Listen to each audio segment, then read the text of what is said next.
ասացի նաև ցածր ամբիոն ոչ երրորդ նախագահ Սերժ Սարգսյանի հետ աֆիլացված հասարակական քաղաքական ակտիվիստներ են հորդորում ձեզ Ռոբերտ Քոչարյանին իմաստնավորի դուրս գալ պայքարից, որովհետև դուք հուշիացնում եք ընդդիմադիր դաշտի ձայները։ Ես չեմ ուզենա անդրադառնալ, նոր քիչ առաջ ես ասեցի, նաև շատ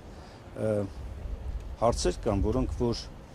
այս փուլում համարում են ոչ միայն ոչ ճիշտ անդրադառնալ այդ հարցերին, այլ նաև անգամ սխալ պնդումներին չպետք է պատասխանենք ագրեսիվ կամ այլ դրսևորումով, որպեսզի չվնասենք մեր այս կարևոր ընթացքը։ Եվ ես չեմ ուզում անդրադառնալ այդ պնդումներին, այդ հայտարարություններին, այդ մոտեցումներին։ 5 տարի Հայաստան դաշինքը գործել է։ Դաշնակցությունը մեր գործընկերների հետ միասին, երկրորդ նախագահի քաղաքական թիմի հետ միասին մենք գործել ենք։ Առաջին անգամ Հայաստանի Հանրապետության, երրորդ հանրապետության պատմության մեջ դաշինքը շարունակում է գործել։ Դուք կարող եք հիշել որևէ երկրորդ դեպք, չկա փլուզված դաշինք, չկա։ Դաշինքը բայց չփլուզվեց, չէ։ Դաշինքը ձևավորվել է երկու բայց քաղաքականների դաշինքը, Ռոբերտ Քոչարյանի շուրջ։ այո, բայց դաշինքը դաշնակցական, այո։ Տեսեք, մի վարքյան, այտենց արագ ասելով չի։ Եթե դաշինք, Հայաստան դաշինքը շարունակում է գործել, այդ նշանակում է ինչ որ արժեքներ կան, չէ, որ ոչ միայն դե ֆակտո էլ է գործում, խորհրդարանում ով է խոսում։ Տեսեք, խորհրդարանում ես խոսում եմ Հայաստան դաշինքի մասին։ Այսինքն անձինք կարող են փոփոխության ենթարկվել, խորհրդարանում էլ падգամավորների մի մասը մանդատները դրել է, դուրս է եկել, փոխարինվել է, բայց Հայաստան դաշինքը մնացել է եւ մնում է քաղաքական օրակարգի կարևոր քաղաքական ուժերից մեկը։ Տեսեք, ես բան չեմ, տենց ինքնասիրահարված որ ասեմ ամենահիմնական, ամենագլխավորը, թեև կարող էի դա ասել, որովհետեւ ամենամեծ ընդդիմադիր քաղաքական միավորն է խորհրդարանական ուժ է, ավելին դաշնակցությունն էլ իր падգամավորական ցանկով ըստ էության ամենամեծ ընդդիմադիր կուսակցությունն է, բայց ես այդ էլ անգամ չեմ առաջին պլան բերում, որովհետև մեր գլխավոր խնդիրը ոչ թե ամեն գնով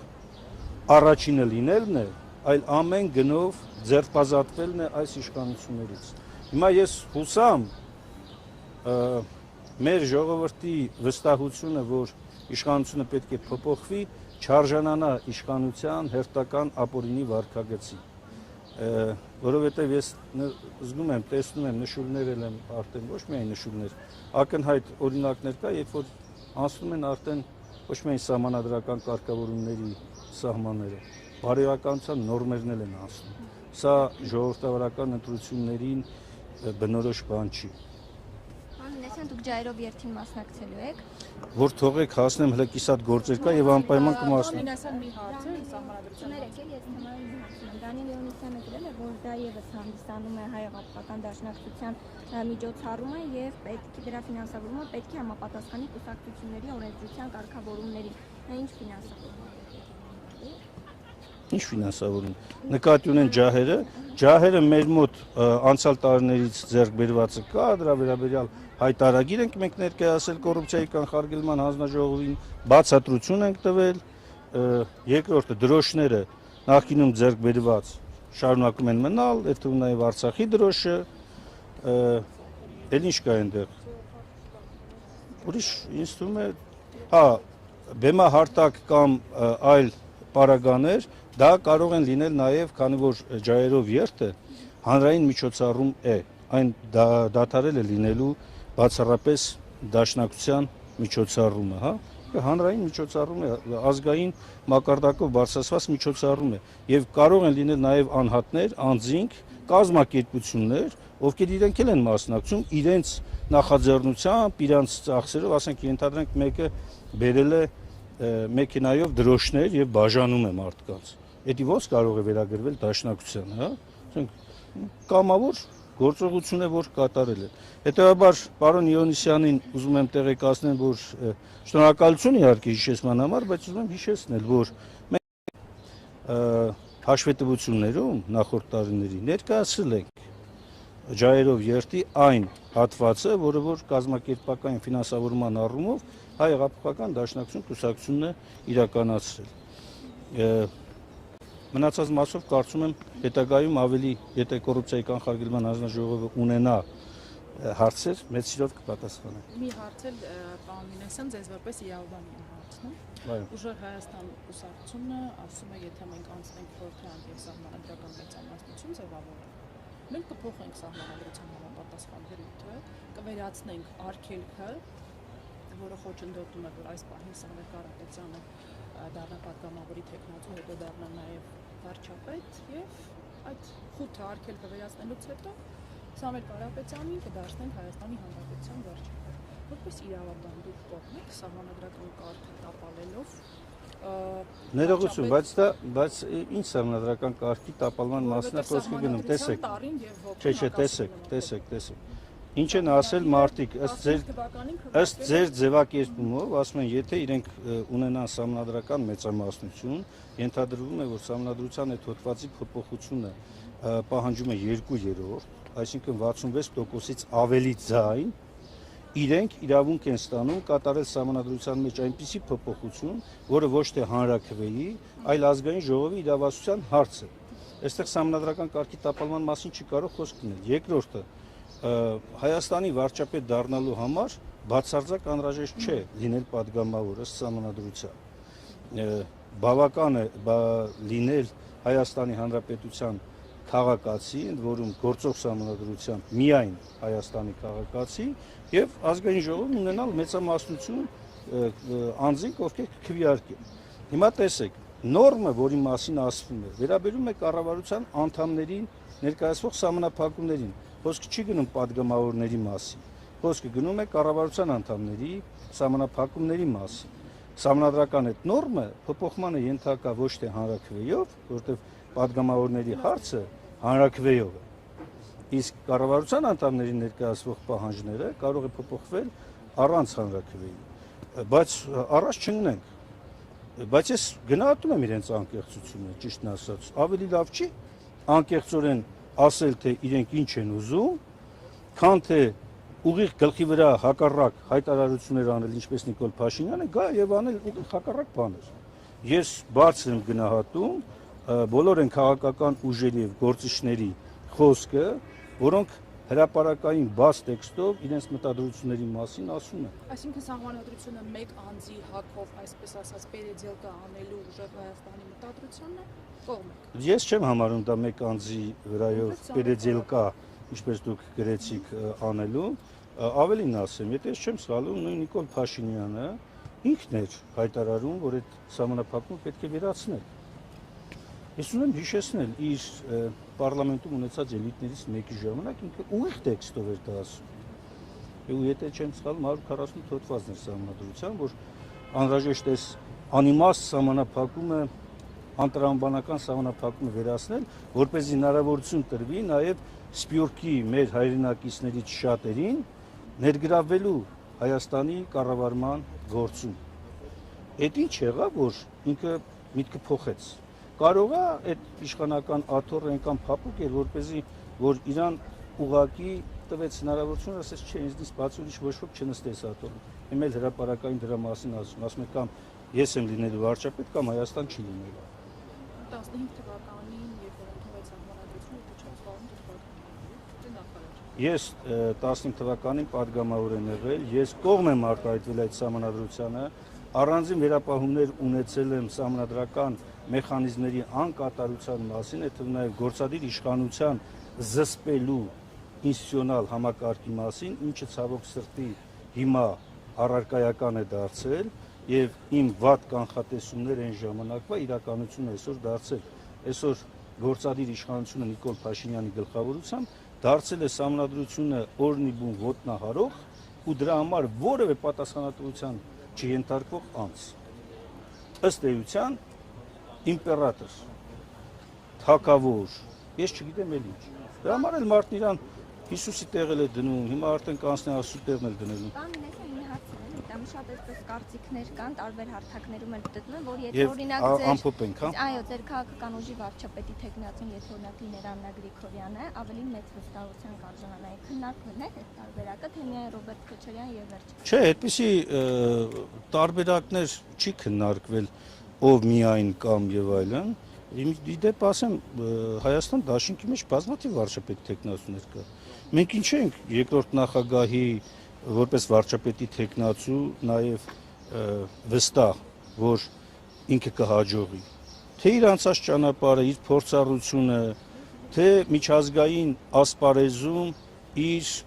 հեղինակությունը, այս բոլորը հնարավորություն են տալիս, այսօր եթե կա այդ հնարավորությունը, ինչու հայ ժողովուրդը այդ հնարավորությունից չօգտվի։ Բայց այդ փորձառությունը այս 5 տարվա մեջ ձեռք բերեց, Ոչ, ով ասում։ Հա, բայց 21-ին էլ էր վարչապետ տեխնացիոն Ռոբերտ Քոչարյանը։ Հա չդարձավ, որովհետև այդքան վստահության քվե ժողովուրդը չտվեց մեզ։ Հիմա կտա, հիմա Այն հույսով, որ վճռական ենք տրամադրված եւ հավատում ենք, որ մեր այսքան գործունեությունը նաեւ ցույց տվեց, որ մենք ճիշտ էինք։ Իսկ Լևոն Հայ ջան, դա հանրությունը զգացել է ու նախորդից հիմա ավելի վճռական։ դուք հանրության մի մասն եք։ Եթե դուք ասեք զգացել եք թե չէ, ես ձեր տված հարցի շրջանակներում։ Տեսեք, վճռական տրամադրված լինելը եւ քաղաքական process-ներ գեներացնել եւ քաղաքական Հայ ջան, խոսակցությունը սկսավ Ռոբերտ Քոչարյանի վարչապետի տեխնացու համոզված կողմնակիցների վճռականությունից, չէ՞։ Հիմա դուք ֆրստում եք նորից հարցը, բերում եք ասում եք ինչ հարց։ Ես ձեզ եմ հարցնում։ Ես համոզված եմ, որ վարչապետ Ռոբերտ Քոչարյանի ժամանակահատվածում երկիրը շտկելու է իր մեջքը։ Մենք դուրս ենք գալիս այս պարտադրված զիջողական վիճակից։ իսկ պոտենցիալ վարչապետությունների մեջ Լևոն Քոչարյանը կա։ Ոչ։ Ասում եք, կա, ասում եմ ոչ։ Չէ, ես չասեցի բոլորն էլ։ Ներողություն։ Պատգամավոր է, ակտիվ։ Չէ, քանի որ ես հասկանում եմ ձեր հարցադրման ուղղվածությունը, տողատակը եւ ներողություն ես բարձ հանգարց չվիրավորում նենգավորության խորությունը, ես միանգամից ուզում եմ արձանագրել ոչ, չկա։ Ինչու այդպես կտրուկ հատուկ։ Որովհետև ասեցի, որովհետև ձեր հարցադրման, որովհետև պատգամավոր այ հենց այստեղ հենց այդ փորձառությունն է միանգամից, որպեսզի կտրեմ թելը հետագա ենթադրություններից։ Իսկ ինչ վերաբերում է ապագայում, գիտեք, մարդիկ քաղաքական գործունեության մեջ ձեռք են բերում հմտություններ, ձեռք են բերում փորձառություն, ձեռք են բերում տարբեր որակներ, որոնք թույլ է տալիս մարդուն հավակնելու։ Նաև մի նշություն էլ կա։ Այնպես չի, որ վարչապետի տեխնացուն ասում ես ու լինում է, հա, մարդը ինքն է ցանկանա։ Եթե այդ մարդն ասում է, չէ, ես չեմ ցանկանում այդպիսի հարց լինի։ Բայց ոնց է որ 10-րդ։ Ինձ էլ հարցրեք, ես 29-րդ Ինձ էլ որ հարց ընտրություն կատարեի ձեր եւ Լևոն Քոչարյանի վարչապետի տեխնատուների միջեւ միանշանակ Ես ձեզ խորհուրդ եմ տալիս, ավելի լավ է ընտրություն կատարեք Հայաստան դաշինքի եւ Նիկոլ Փաշինյանի միջեւ եւ ընտրեք Հայաստան դաշինք։ Եթե ձեր ցուցակը բաղկացած լիներ բացառապես հայ հեղափոխական դաշնակցից, այսինքն դուք առանձին մասնակցեիք ընտրությունների, գուցե մտածեի 136-ամյա կուսակցությանը ձայն տալու մասին։ Ընդունեք այդպես։ Ինչ վերաբերում է նորից, ես նորից ասեցի, 29-րդ տեղը իմ որոշումն է եւ բացատրեցի ինչու։ Որովհետեւ ի վերջո ես այս որակի պարլամենտը սազական չէ մեր երկրին, մեր ազգին, մեր ժողովրդին։ Ես չէի ուզենա երկրորդ անգամ այս որակի խորհրդարանում լինել։ Եվ Աստված տա, որ չլինի այդ որակ։ Նորմալ որակով լինի, որտեղ ԿՊ-ն չեմ ասում չանցնի, որտեղ այդ գծի մեջ չեմ ես էլի, բայց չլինի իշխանություն, որակ փոխվի, հասարակությունը ի վերջո որակյալ հատված տեսնի։ Այսքանը, շնորհակալ եմ, լավ եղեք։ Լավ, փորձառության մասին խոսեցիք, օրինակ նախորդ խորհրդարանների որակի մասին ինչ կասեք։ Մենք դեռևս 2008 թվականից ձեզ հետ աշխատելու փորձառություն ունենք։ Կոնկրետ մասնա խոսքը։ Ինչ նորից։ Նախորդ խորհրդարաններին ինչ գնահատական կտակ, ասում եք չեք ուզում։ Ես ասեմ, եթե որակի առումով ենք վերցնում, ամենաբարձր որակի խորհրդարանը եղել է Հայաստանի անկախության առաջին ժամանակահատվածի խորհրդարանը, որտեղ կա իսկապես գաղափարական ոճ։ Բայց այս խորհրդարանը որևէ նախորդ խորհրդարաններից որևէ մեկի չի համեմատում։ Անկամ նույնիսկ այն խորհրդարանների, որտեղ կային օդիոզ դեմքեր, բայց կար զսպման այնպիսի մեխանիզմ, որ թույլ չէր տալիս այս անձի այդ վարկագիծը դառնալ այնպիսի մի տարածական բան, որ մյուս падգամավորները սկսեն նմանվել իրենց։ Սա վատ բան է, վատ երևույթ է, որտեղ ես արդեն քան երևի 18-19 տարի խորհրդարանական փորձառությունն եմ, էլի, այսպիսի բան ես չեմ տեսել երբեք։ Թեև այս խորհրդարանը իր լիարժեք ժամկետը եկավ, ազգային ժողովի նախագահն էլ, առաջին նախագահն է, որ ամբողջ ժամկետով նախագահում է, բայց որակական առումով սարսափելի է, սարսափելի, այս խորհրդարանը չպետք է կրկնվի։ Մի ճշտող հարց է եւ վերջը, որ 21-ին պատերազմից հետո վճռական չէիք, հիմա ինչու եք ավելի Ով ասես վճռական։ Դուք ասում եք հիմա ավելի վճռական եք։ Չեմ ասել ավելի վճռական, ասում եմ մեր վճռականություն, եթե ասել եմ սխալ է ձևակերպում եղել միտքը, ես ասում եմ վճռականություն ունենք։ Ածականի համեմատական աստիճանները։ Նույն վճռականություն։ Լավ եղեք,